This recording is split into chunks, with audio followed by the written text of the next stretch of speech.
Welcome to Digital Marketing for Contractors, a podcast for home improvement contractors to help you crush your lead goals and take your business to the next level. Join us each episode as we give you powerful insights and practical tips on the best digital marketing strategies to help you grow your home improvement business. Let's get started. Well, welcome to the Digital Marketing for Contractors podcast. My name is Don. I'm your host for today, and we are really excited for you to be joining us on this brand new podcast.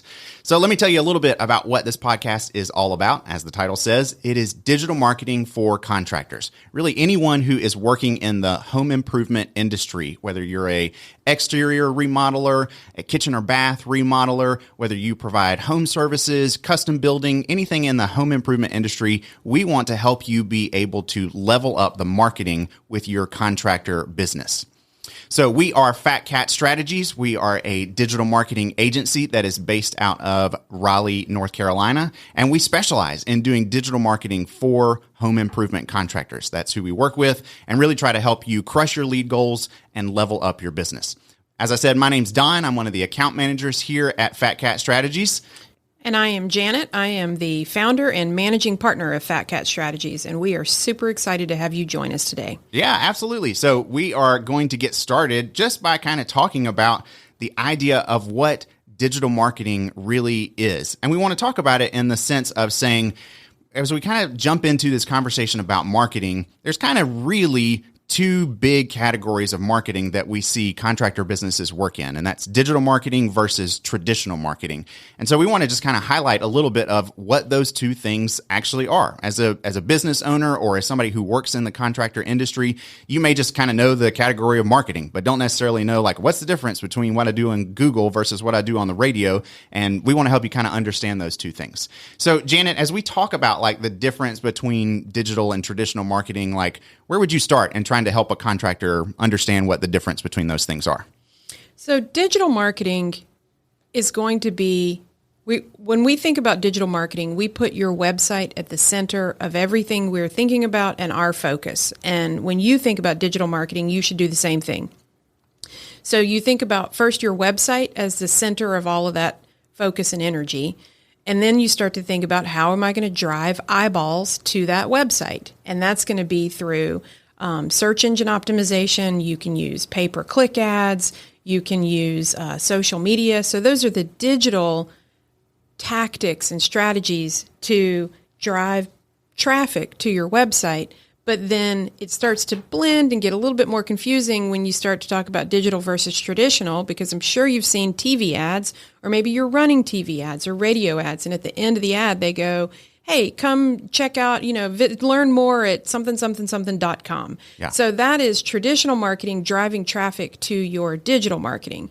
But when we think about digital marketing, we're thinking about anything online with the goal of sending eyeballs to your website that are either going to fill out a form or call your business to get an estimate. Right. Okay. So we're trying to drive leads to your business, and we're talking about primarily doing that through your website. But are there any other things when we're talking about digital marketing, like online, that would also kind of fall into that category? Or is it just kind of we're thinking of your website, and anything that gets traffic to your website kind of fits into that category?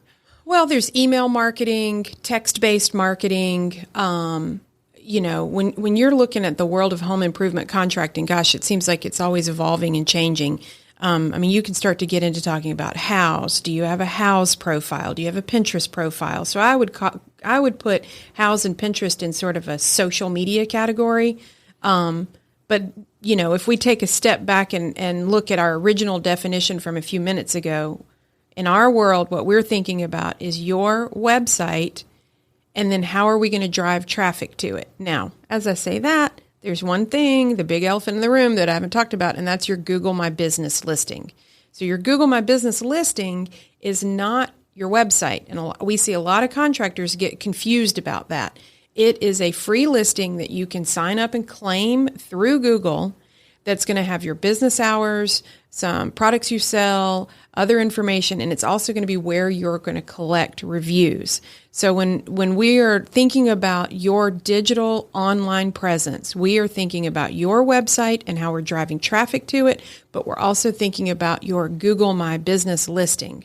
Okay. And so just as I'm thinking about it, I'm trying to think, where do I find that Google My Business listing? And that's just like, if I search for a business name, that's kind of the thing that pops up on the right side of Google there when I'm searching. If you're on a desktop. Yeah. Yes. So if you're on a desktop and you've got a big enough monitor and you search for landscaping contractors near me, or a business name, ABC Landscaping, then you're going to see a box on the right side of your screen that probably has a picture. It has the name of the business. It has the phone number. That is the Google My Business listing. Now, on your phone, Google has made it even more,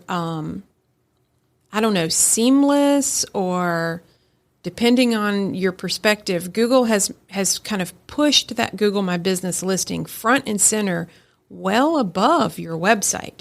So if you're searching on a business's name, and I guarantee you everyone listening here has done this, you search on your favorite Italian restaurant, and that the Google My Business listing pops up for that restaurant, and without you having to click on anything or call anybody, you can see whether or not they're open, and then you can click the button to get driving directions.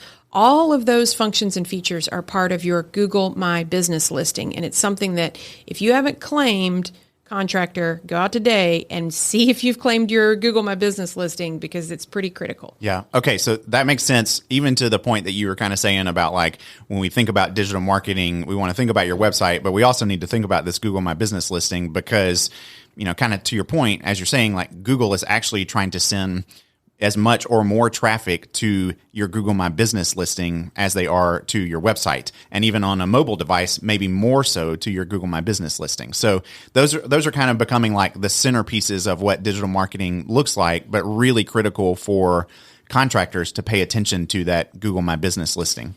Yeah, and Don, as we're talking about this, we might have kind of stumbled into a rabbit hole, which is fine. I think we can do that on podcasts. That's what makes podcasting fun. So we could do a whole other podcast about Google's strategy with the Google My Business listing and with some of their other properties. Yeah, we probably will. That'll be a good episode. There's a whole topic that you can read about called zero-click search. So if we go back to my example of an Italian restaurant, and you want to know, let's call it Luigi's, and it's down the road. Is Luigi's open right now? Is it 7 o'clock on a Sunday night? You get on your phone and you Google Luigi's Italian Restaurant. That listing that you see that shows you their hours and whether or not they're open or closed, that's the Google My Business listing. You have now obtained the information that you need about Luigi's Italian Restaurant without having to click on anything. That is what's called a zero-click search. That same concept of a zero-click search is happening with voice search. And as digital marketers, we try to optimize for that for our home improvement contractors. But I'm going to be honest, I have a lot of mixed feelings about it. All of those zero-click searches are preventing eyeballs from landing on our home improvement contractors' websites. Yeah. So the digital marketing landscape is a tricky landscape. Yes, you want to pay attention to your Google My Business listing. You want people to find your phone number. You want people to know what your services are, and you want to post to it. But just understand, you're playing a game where Google has intercepted traffic that, years ago, before they introduced that property, used to go to your website. Yeah. So these are conversations that we have with our clients all the time, and it's confusing unless you live and breathe it every day like we do. Yeah. Okay. So this is really helpful. And I think this is good as I'm thinking kind of about these like umbrella categories of digital marketing and traditional marketing. Digital, really kind of anything that's trying to drive traffic to you online through your website, through your Google My Business. And that could be, your Facebook business page. Yeah, it could be Facebook, could be Google Ads, could be, anything social media, like you said, email marketing, like all those kinds of tactics are digital. Traditional, more things like what we're used to with radio and TV commercials, print ads, all those kinds of things. Direct mail. Yeah, all that sort of stuff, traditional marketing. But I think as you talk about like, the importance of your website, the importance of your Google My Business listing, like all of that seems incredibly current and just kind of the way that the world functions at the moment. So if that's the case, like if that's where, most of the marketing traffic is happening, like should a contractor just go all in with digital marketing? Like, is there a point to still doing all of this traditional stuff if everything is kind of moving towards website and Google and all of that? So, Don, you know my answer here because we work together and we work with clients. My answer is no, not at this point. You shouldn't go all digital. We have seen contractors try to do that, and it hasn't been successful.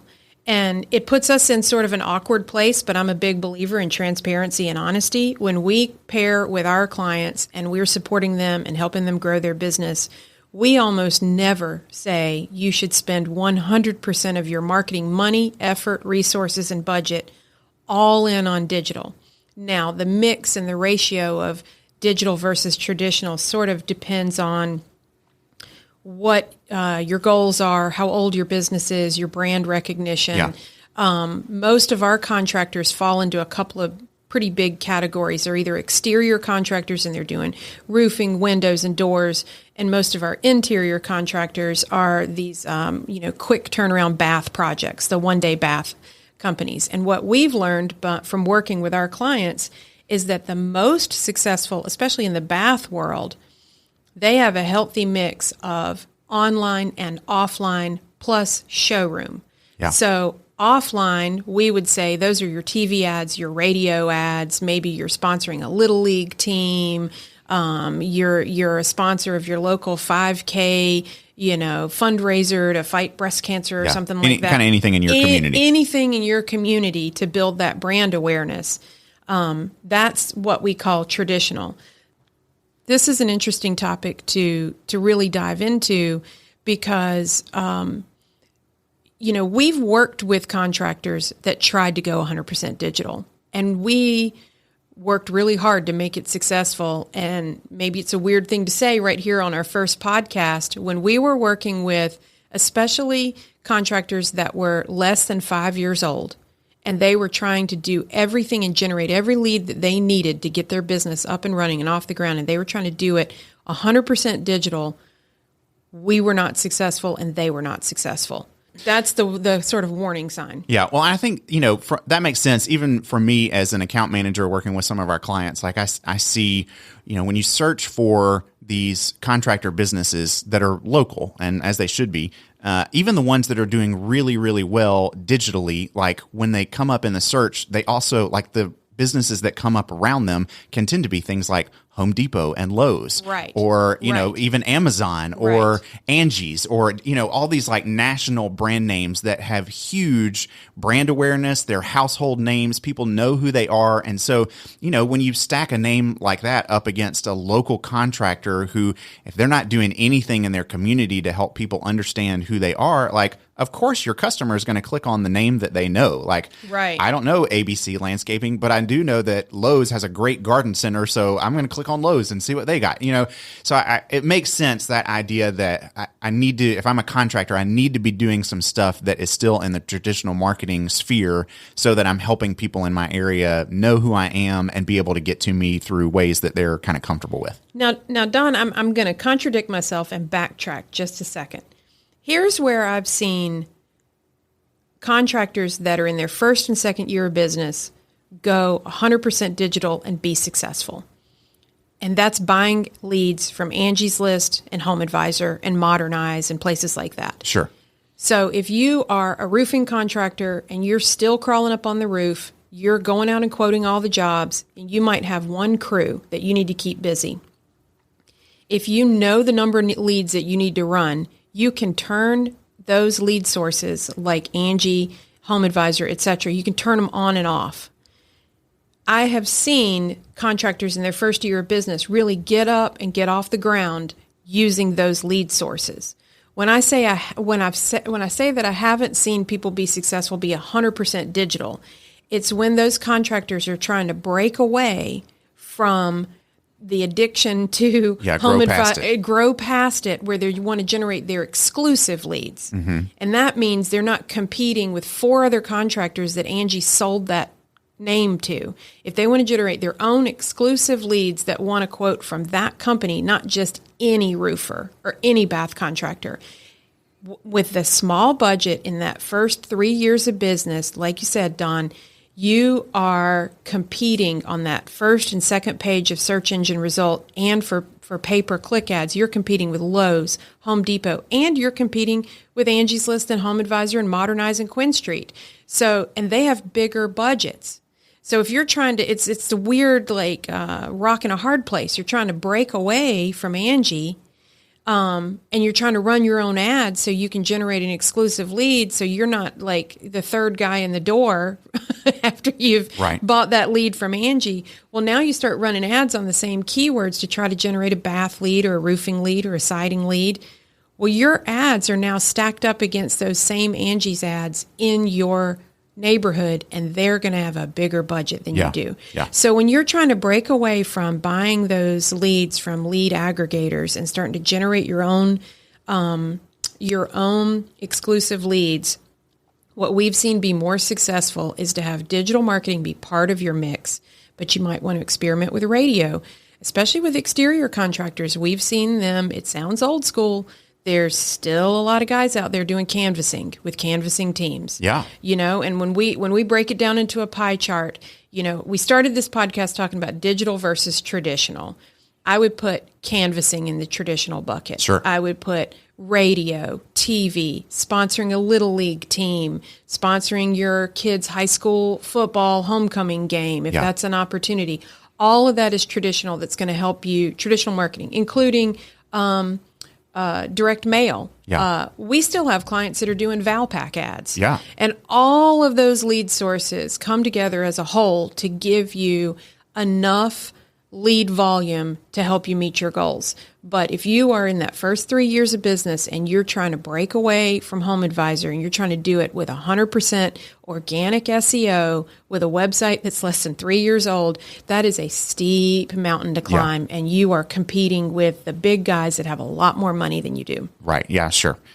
Okay. Well, so then let's talk just a little bit about, like, how would, if I'm a contractor who's kind of in that phase, like, what do I do to then kind of get started with digital marketing? Like, what if I'm trying to get away from just being dependent on the pay-per-lead companies and strategies? Like, what do I do to begin focusing some efforts on exclusive leads through digital marketing and kind of get started going down that track? Well, what I would recommend is a kind of a two-pronged strategy right out of the gate. You got to get your website sorted. We're going to have future episodes that are all about your website, and we've got materials on our website about, you know, the things you need to have on your website to be a successful home improvement contractor and generate your own exclusive leads. So I would say focus on your website, focus on your Google My Business listing first. If those two houses aren't in order, then you could end up working with a vendor that's made a bunch of promises, and they're going to struggle because you don't have those two things set up. Don, I think one of your recent clients, it's our classic story of successful business. They're trying to break out of that, like, 1.5 million in revenue. They're ready to scale. The owner is ready to stop running all the appointments, stop troubleshooting all the problems, and they're really trying to break out to that next level. And Don, haven't you been struggling for the past couple of weeks to claim that companies, our clients, Google My Business listing? It has been a big challenge, but you can see, like, you know, working with them, you can see how important that listing really is to them as a business, because at the moment that's where customers are finding them. Right. And, you know, it's been so important on our end to be able to say, hey, we need to make sure that we're posting regular content for you, that your information is up to date, that you're collecting reviews and being able to respond to them, that you've got pictures that are going up that show that your work. And what was the challenge with that, with one of your clients? Yeah, so they didn't actually own their own profile because they had used a personal email to set it up originally. A former owner had used a personal email to set it up originally. Classic story. Yeah, and that owner is no longer with the company, but that personal email is still with that former owner. So they didn't actually have the ability to get into their profile and manage it and edit it and do what they needed to with it. So let me clarify what you're saying. The most basic thing that you wanted to do, which was sit down and manage our clients' Google My Business listing and optimize it so that they can get found by local homeowners, we were blocked at the door because we didn't have the login and password. Is that what you're telling me? That was it.